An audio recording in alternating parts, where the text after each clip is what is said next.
Welcome to Metro Talk. I'm Kent Shuffle. Thanks for being with us. Jim Schrader, the publisher of the Telegraph, is alongside. Welcome, Jim. Excuse me, Pat has to take this call. Yes, he does. I can't. I just have to stop this call.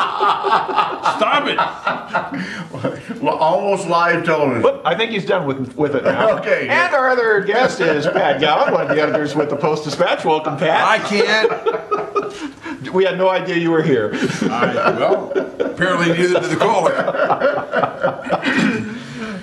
Pat, some parents in the Jersey school district say they're going to be filing a lawsuit against the district. They're upset over the fact that their children are not being allowed to go to school with dyed hair. Are the parents taking the right step? Is this what should happen, a lawsuit against the school district? Well, I was them on the phone just now. I don't know what they were going to say because I cut it off. You know, That was your hairdresser moving your appointment. my wife. Your hairdresser moving your appointment. This is going to be a real funny episode of Metro Talk. The policy for dyed hair, I guess, applies to the elementary and middle school kids, but not the high school kids. The high school kids can earn their way into having purple and pink and yellow hair, I suppose. I don't care what the policy is. The school board ultimately has the requirement to keep order in the district and to avoid distractions to education, whatever they may be, and that is set district by district. You can sue them over it. It seems like an awful lot of waste of time, energy, and the school district's money, if not the parents' money as well. My advice to someone who is aggrieved by this thing is to say, run for the school board and get yourself elected and then work on changing the policy. That would be a democratic sort of way of doing this. I do sincerely hope that the parents who want to press their rights to have children of technicolor hair in elementary school, I hope that they put as much energy, effort, and money into the education of their kids as they do into the color in the kids' hair. But you don't have an absolute right to do just anything you want in school. And the school is a confined environment. The school board has to maintain order, has to maintain a learning environment. And if you disagree with it, work to change it. But I think the school district's within its rights. Jim, should the parents be suing the school district to try to let their children go to school with dyed hair? Obviously, the school district is within its rights. I think this is one of those situations where the best of intentions causes someone to challenge it. I think the crux of the problem is the way the rule is worded in the handbook that was distributed on enrollment. And it says, clothing, articles, hair color, hairstyle, or makeup that is worn to school cannot be disruptive of the educational process as determined by school officials. Your red tie is disruptive to me. It's distracting. I know that's the ridiculous here. Is define distracting. If my best friend who has dark black hair and always has had black hair decides to dye her hair blonde tomorrow, is that disruptive to the educational process? Because certainly everyone is going to notice her all day, every day. And there is no pink, purple, green, or any other rainbow colors in her hair. It's a natural hair color. But for at least a day. But for at least a day, it would be disruptive. I believe in the cases of the children that have streaks in their hair and one boy has a red mohawk, it's probably only disruptive the first time you see him. I mean, after that, the new wears off, right? I know what the school board is trying to do. I understand and appreciate that. And moreover, I guess, the students have to understand that when you get, as I tell my son, into the big wide world out there, you find out there's all kinds of rules that you may not necessarily agree with, but you're going to have to live with. When you try to draft a policy that is all-encompassing and leaves it totally subjective to educational officials, that's when somebody's going to say, well, it's not disruptive to me, it's disruptive to you. And I think that possibly had they said something like natural hair colors, no rainbow effects or unnatural hair colors, there might have been less of a challenge. The parents might have gone ahead and chosen to sue, and I suppose that's their right, but it's their right to move their kids to another school district as well if they don't like the policies. And this one, I think the policy was just worded somewhat open-endedly. What I would like to see happen is the two sides come together and say, okay, we're going to redraft the ordinance here. We're going to make it unnatural colors, or we're going to make it rainbow colors or something like that. It's going to go into effect the 1st of October. And if your children aren't in compliance, then you may have to move them, or we will boot them out. Let the kids go to school for the next 3 weeks or 4 weeks, whatever that it is. And nobody's going to pay attention to the pink streaks in their hair any longer, because it's not going to be new. It's not going to be anything that they didn't see yesterday. We need to take a break. We'll have more Metro Talk in a moment. Hi, I'm Audrey Lucchese, and I'm from Alton, Illinois. I love music, and that's why I came to Lewis & Clark. It's been an amazing experience here at Lewis & Clark, working with students that are so talented, coming from all over the area, and they work so hard to follow their dreams. The music faculty at Lewis & Clark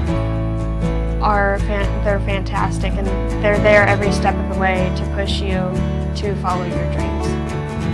One of the unique opportunities that I have had at Lewis & Clark is being able to record my own music with a fellow student here.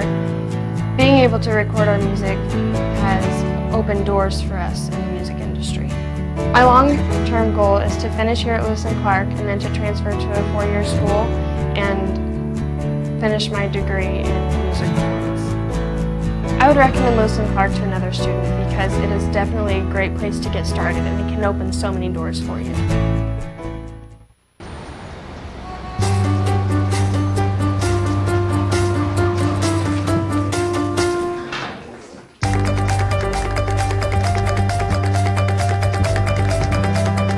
Big dreams and good grades aren't enough to get into college. There are actual steps you need to take. Finding someone who can help is the first and most important. For the next steps, go to knowhowtogo.org.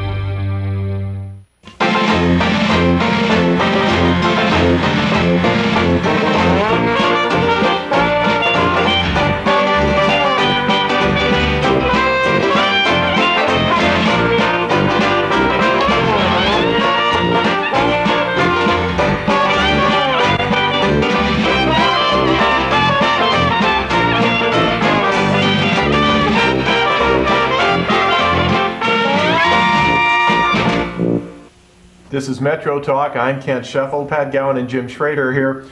Jim, the annual Labor Day Parade in Alton was held this past weekend. Amy Scholler, a candidate for state's attorney, wanted to march in the parade. She was told no campaigning in the parade. Should this be the decision of the candidate? Should this be the decision of the parade organizers? Who should be deciding who gets to march in that parade? Well, the rule is not no campaigning. It was no campaigning for Amy Scholler, who is, as a Republican, is going to run for state's attorney, against Tom Gibbons, who happened to be the parade marshal in said parade. And the parade is organized, this is going to be redundant, but it's organized by organized labor. That's the group of individuals that solicit the different people to be in it. It is my understanding they have somewhat of a review process of they can decide who's going to be in it, who isn't going to be in it. And if they are political candidates, at least according to Marty St. Peter's representing the unions, they have to be endorsed by the unions if they're going to politic in the parade. Depending on who you believe, Amy Scholler was given the opportunity to walk as Amy Scholler, and not have signs indicating that she was running for state's attorney or wear any buttons or anything like that. She was just going to be an individual walking. And I guess that was declined. If this was a community event, if this were organized by the city of Alton, if it was organized by the Business Council of Upper Alton, if it was organized by the school district, if it was organized by some public entity, then I would say anybody has the right to walk in that and, you know, get in line and follow around everybody else. The fact that it was organized by a group, a pro-labor group, a group that regularly endorses political candidates, and they're the ones that pay the fees, they're the ones that pays for the security, and they are the ones that actually organize the event. I think they do have a right to say who can and who can't march. That doesn't seem like the American way, but you know, he who makes the rules is the guy that, in this particular case, puts the parade together, and they put the parade together, and I think they have the right to have a distinction or decide who can and who can't. Pat, Amy Scholler, a candidate for state's attorney in Madison County, wanted to march in the annual Labor Day parade in Alton. Whose decision should that be? Should Amy be able to make that decision on her own, or should it be up to the group that organizes the parade? This is a moving political rally, a pro-labor, pro-who he endorsed moving political rally. You wouldn't expect them to invite her up to talk against their candidate on a truck flatbed trailer with bunting parked by the side of the road, which would be a stationary political rally. So I don't think there's any real question that they have and ought to have the right to say who's going to be in their parade, just like they probably would not welcome someone with plastered with right to work state stickers or you know, down with the minimum wage, or I think that's their prerogative. Now, if the city were to deny a similar permit to Amy Scholler to have a pro-labor, I'm the Republican for state's attorney parade, that would be a different matter. But so long as she can have her own parade, and as long as her supporters or whoever she attaches to can get equal access to the public byways, then I don't think it's an issue at all. Jim, we've had discussions before about the lack of pay for the regional school superintendents. Now a judge has ruled that it's up to the legislature to take care of that pay. The governor has the right to withhold that money if he wants to. Bottom line is, should the regional superintendents continue working now, or is it time to walk off the job? I would say we've got a group of dedicated individuals that haven't walked off the job already. I'm aware of either 2 or 3 that have walked off statewide, and their duties are being absorbed by someone in an adjacent district. These individuals have gone without a paycheck since July the 1st. With this ruling, basically the earliest they could expect Congress to move would be the October legislature, which is the fall veto session, which is second week in October, I think it is. So we're talking about going, you know, several months, at least 3 months, possibly 4 months without a paycheck. Those that can afford to, you know, that's wonderful. That's wonderful that they've stayed on and continued to garner their duties or perform their duties. My question would be is what happens if in the veto session Congress comes back and says, well, you know, that's tough. You know, the state House and the state Senate says, well, we don't have the money. He took it out. We don't know where to get it. You know, we can't pass a new taxation bill in the veto session. All we can do is deal with what was already passed.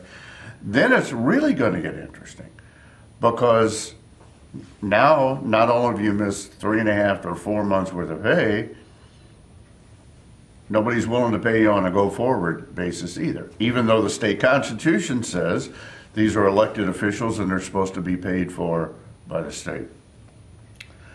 I think it's wonderful that the individuals have continued to work and perform their duties. I was a little surprised at the court ruling that he didn't reverse Governor Quinn's veto, but he didn't, and now they will sort it out, I suppose, the second week in October. Pat, a judge says it's up to lawmakers to take care of the pay for state regional school superintendents. What should those regional superintendents do now? Stay on the job or walk off? Well, when Jim points out that they won't have a paycheck till then, he very likely won't be on then because this was a veto, and unless the legislature overrides the governor's veto and the government, or unless the governor unvetoes this, by the way, there is a precedent for that happening, but not with him. Unless he unvetoes it, there's no great prospect that I see for them to be paid even then. Usual disclaimer, my wife does some contract work for the Madison County Education Service region. I think a lot of these people probably can hang on because I think a lot of them are former educators, some of them former school superintendents who are already drawing a pension and already have a source of income apart from this. So that probably gives them more wherewithal to stay in the job. But the idea that you continue to fund the office but not the guy who is elected to run the office or the gal continues to mystify me, and it is sort of emblematic, I think, of problems systemically with government where we don't think through the cuts. I don't know what's on Quinn's mind when he vetoed this and took this out. Maybe his plan all along was for these people to starve out and quit, and then we won't have to pay them because they don't exist. More likely, I think what he expected was that every local school district would say, well, we can fix this. We'll each kick in $5 or $10 a year and we'll pay the guy and put it on the local pad. But they don't want to do that. It's bad precedent, and they don't have a lot of money sitting around either. So we've got this strange stalemate. But to me, it's a complete failure to plan a course of action. If you're going to have duties assigned to someone you don't pay and you're expecting he's going to leave the job, then somebody else has to be in line to take over those duties. They've made no such accommodation. This is one of the most mystifying sets of circumstances I have seen in 40 years of watching government. We'll have more Metro Talk right after this. Hello and welcome to the Lewis and Clark Minute. Today we're going to check out the radio broadcasting program in WLCA with Mike Lemons. Have you ever listened to your favorite radio station or your favorite disc jockey and say, you know, I could do that? Or maybe you're the type of person who says, I could never do something like that. Well, with the help of first-year Mass Comm student John, we're going to show you just how easy it is. Each voice intro starts with talking about the band that just played, and we add a station identifier. Next, you want to offer some information that may be of interest to your audience. And finally, tell the listeners what the next song is, who sings it, followed by another station identifier. John will do one live now. Silver Sun Pickup Substitution on WLCA. The Big Pink released their debut album called A Brief History of Love. The single is off that album. It's The Big Pink with Dominoes. It's on College Radio's Best 89.9. This has been your Lewis and Clark Minute.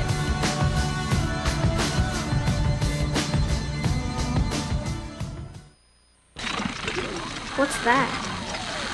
I don't know. Something I kind of made. Ooh, what's it do? What do I do? Well, thanks for asking. I ring my bell and I like to dance. What do I do? Well, thanks for asking. Ow! Yeah, it still needs a little work. Anything's possible. Keep thinking. Get started on your own inventions or just play some games at inventnow.org. Sounds like you could use some Van Gogurt. It's fortified with arch-rich nutrients to improve your math and reading skills. Catch! Van Gogurt. Thanks. So what's the deal with your ear? Always with the ear, huh? Feed your kids the arts. For 10 simple ways to learn how, visit AmericansForTheArts.org. You're watching Metro Talk. I'm Kent Scheffel, Pat Gowan, and Jim Schrader here. Pat, Governor Quinn said last week that he's disappointed with House Speaker Michael Madigan. Madigan attended a fundraiser for U.S. House Speaker John Boehner. Madigan says that, or Quinn rather, says that sets a bad scene when the head of the Democratic Party in Illinois attends a fundraiser for the Republican Speaker of the House. We got a problem? Well, I'm lost. I'm absolutely lost at this. If I'm hearing correctly in the background, and maybe I'm not, the chorus seems to be screaming, can't the parties try to work together and get along? So now, one of the state's leading Democrats, the governor, is complaining that the most enduring Democratic power in the state, Mike Madigan, the Speaker of the House, is to be faulted for having contact with John Boehner, the Republican Speaker of the United States House. He may not have liked the forum. This was, I guess, a fundraiser, although Madigan's people say they did not pay a contribution to Boehner to be there. And Madigan says he was asked to be there by the head of the Chicago Mercantile Exchange. So if you take Madigan's people at their word, this was maybe olive branch isn't the right word, but at least to put two very powerful people with strong, important interests in Illinois together in a room for a while to talk, I hope, about ways of working together and breaking down the partisan barriers that seem to have gridlocked Washington and would just as surely gridlock Illinois if the Republicans had a stronger foothold in the way political things are done here. So I look back at Quinn's relationship with Madigan. They don't get along. They never got along. Quinn was the outside Democrat. He was the maverick. He was the guy who was never supposed to be there. Madigan didn't want him there. Quinn somehow managed to get to be government despite that. And Quinn's big knock on Madigan, as I understand it, was always that Madigan was too much an inside political player and wouldn't open the sphere, would not embrace an outsider like himself. Well, now it looks like Madigan's embracing the ultimate outsider. I don't know that there is a stronger antithesis to Mike Madigan than John Boehner, but if they're somehow embracing metaphorically anyway, I don't see that that's necessarily bad, and the only argument Quinn seems to be making is purely political, that we shouldn't have Democrats consorting with Republicans, which seems to fly in the face of what all the people I hear seem to want. Jim, is it a problem that House Speaker Michael Madigan is attending a fundraiser for U.S. House Speaker John Boehner? Only to Governor Quinn, apparently. I haven't heard any hue and cry from the Democratic Party in the state saying, look what the traitor did. Calling for his head. I haven't heard any hue and cry about launching someone to run against him and try to unseat him. I, like Pat, find it really interesting that we keep hearing all the time that the two sides have to get along. That we have to put aside partisan politics to fix the problems that ail Illinois and ail the United States. And then something like this.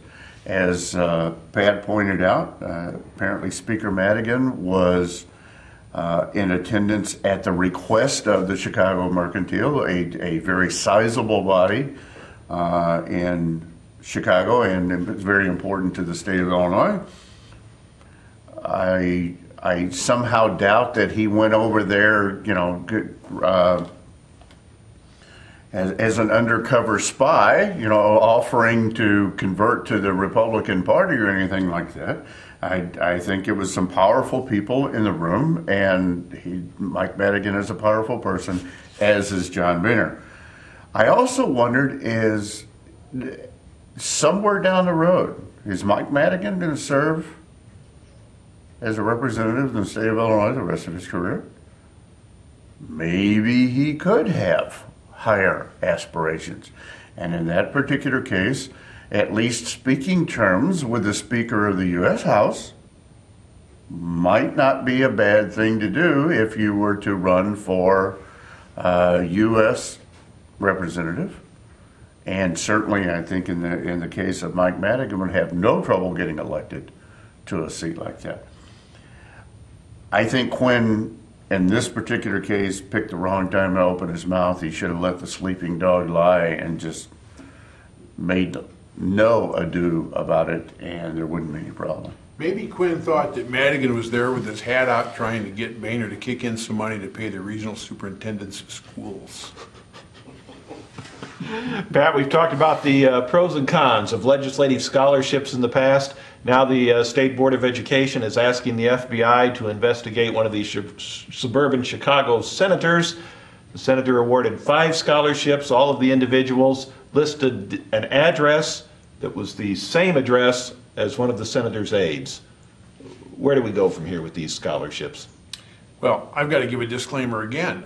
With no input from me, my stepson, who's in medical school at SIU, received a scholarship from Representative Ron Stevens, much to my amazement. And I've never been a fan of these things, and I've told everybody who will listen, including my son. On the other hand, He competed, I guess, in whatever way they do, and Stevens gave him a scholarship, so he got a scholarship for 1 year of medical school at SIU. So my skirts are as clean as I can make them about this. I've never liked these things. I think they were ripe for abuse. By the way, he's got a different last name from me, so I was kind of hoping maybe they didn't even know when they gave it to him that he was related to me, although I bet Stevens would know. Anyway, these things have been rife with abuse. We've seen examples of it. There are 3 that are particularly under a microscope. One of them involves a large sum given to the children of a former staff member. There are almost no guidelines or strings attached. You essentially get 2 full ride scholarships to give every year, or you can break it up in whatever way you see fit. There's no oversight of this. Some people have argued to me straight-faced that it doesn't cost anything. There's no cost to the school. The school's going to be there anyway. So when you give a legislative scholarship, there's no cost. Well, is there a cost if there are 2 scholarships to the school? Is there a cost if there are 3? I mean, I'm willing to accept maybe there is not much of a cost if you're just sending 1 student, but this is 2 scholarships each for 177 members. So that's what, 330 or more a year scholarships that are going somewhere. And if there were no cost to sending a student to college, then every college ought to be free to everybody. So the logic does not hold up for me, and I think it would be a good time to do away with them. And good sense may not be the deciding factor here on the part of the legislature. Surprisingly, it might be politics. It might be bad politics to turn their back on the opportunity to reward the children of donors. I've never given 10 cents, by the way, to Ron Stevens or other candidates. My son hasn't, to the best of my knowledge, but what he's done or what he will do in the future is his business. But I don't like these things, and this is further evidence of it, and maybe it'll take a grand jury and the FBI to do what the will of some legislators has never been able to accomplish. Jim, 5 scholarship recipients, all with the same address as Senator's aide. Where do we go now? I'm sure that was just a coincidence. It just, those were the 5 most qualified candidates, and they just all happened to have the same mailing address. Of course it's abuse. Maybe not all instances are quite as blatant as that one, but we've all heard anecdotes about, different ones getting contributions or getting scholarships through the years because they were connected somehow or another with some state rep or some state senator. Not as openly blatant perhaps as that one. I have felt for a long time there ought to be an independent review council. And all of those, if they are going to continue the program at all of scholarships, all of the applications would go before an interview panel, and nobody knows who's connected politically to whom, and then those candidates are chosen that way. That's going to do it for this edition of Metro Talk. Thanks for being with us. I'm Kent Scheffel. Pat Gowan with the Post-Dispatch has been here, along with Jim Schrader from the Telegraph. We'll see you next time.